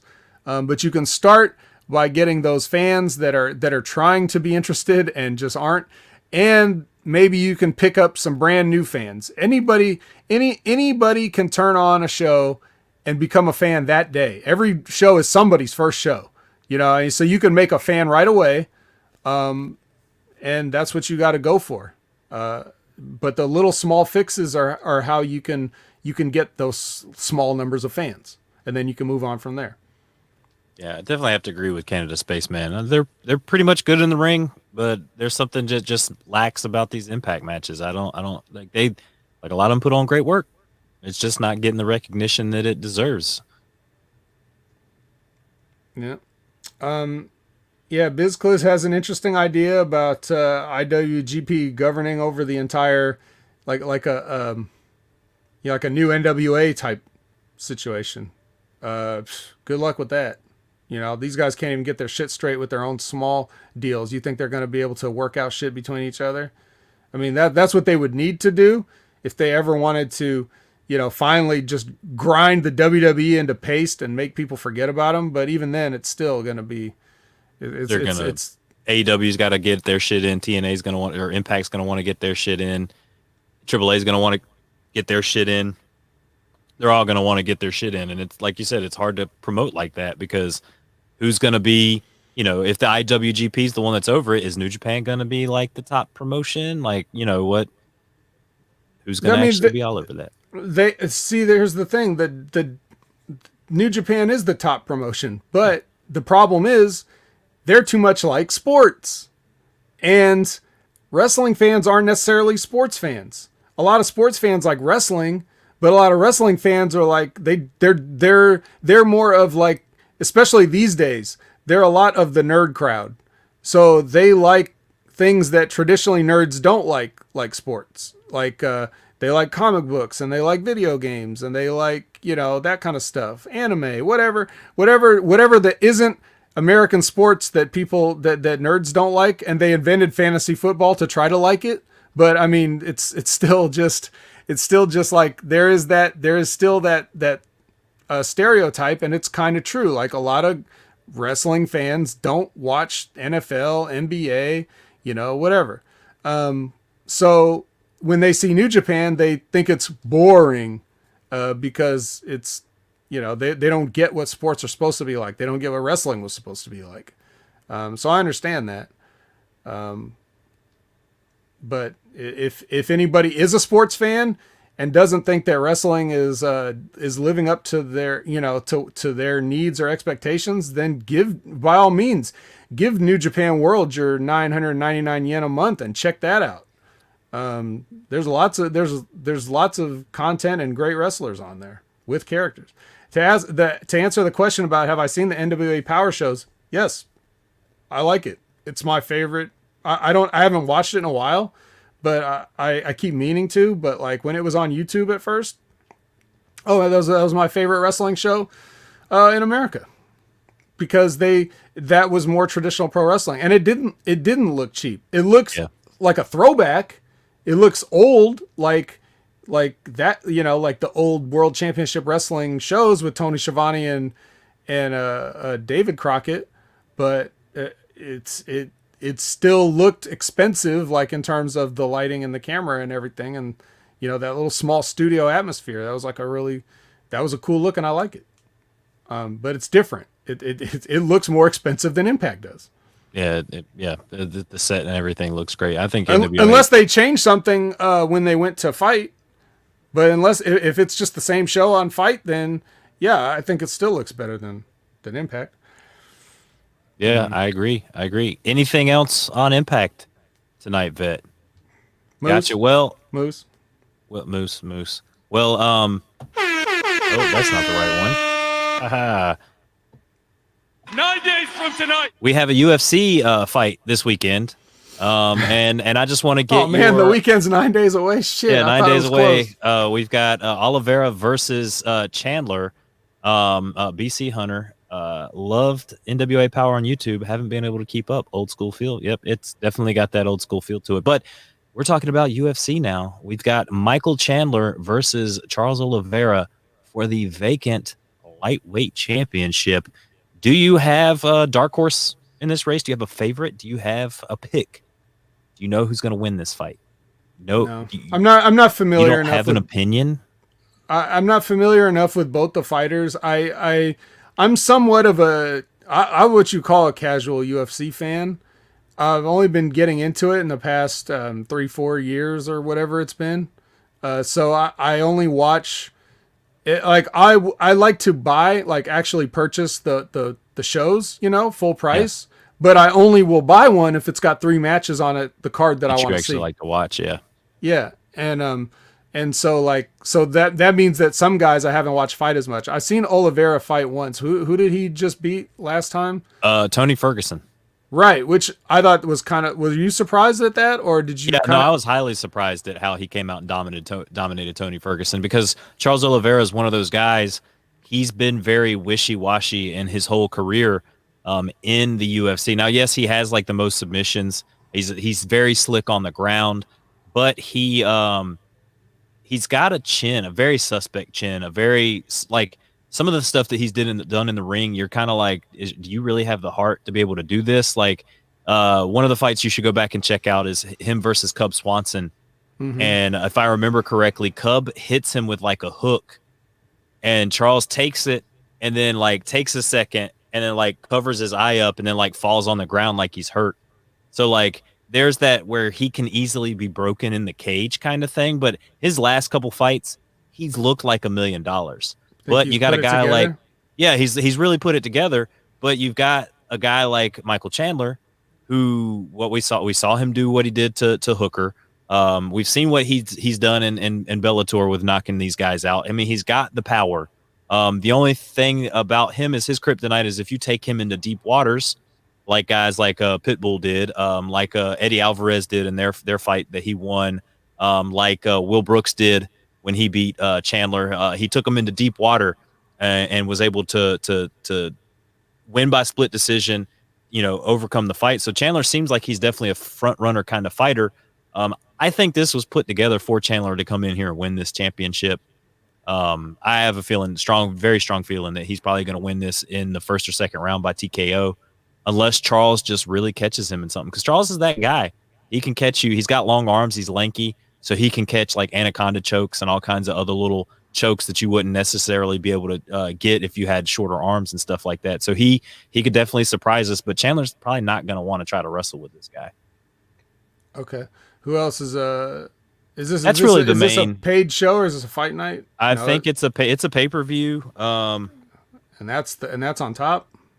Yeah, that's the main event. And we've got Tony Ferguson versus Benil Dariush for the co-main, and Matthew Schnell versus Rogerio Bontorin and Caitlin Chukagian. That's the only other, and Edson Barbosa. So there's 5 fights, not very many. Like Caitlin Chukagian has kind of taken a slide since she got like blasted in the guts by Jessica Andrade.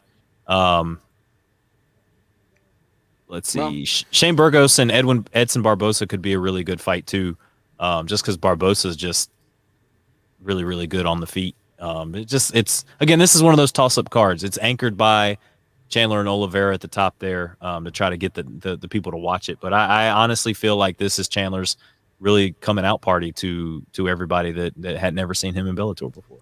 Well, it just depends if UFC feels the same way, because we all know this stuff is a work, right? Yep. At least at the top. Don't let it go to the judges. That's what they don't bother. Says. Yeah, exactly. They don't bother. They don't bother fixing the undercards, but they know who they want to push and who they don't. So if you see Adelaide Bird as one of the judges at ringside, just know that the fix is probably in.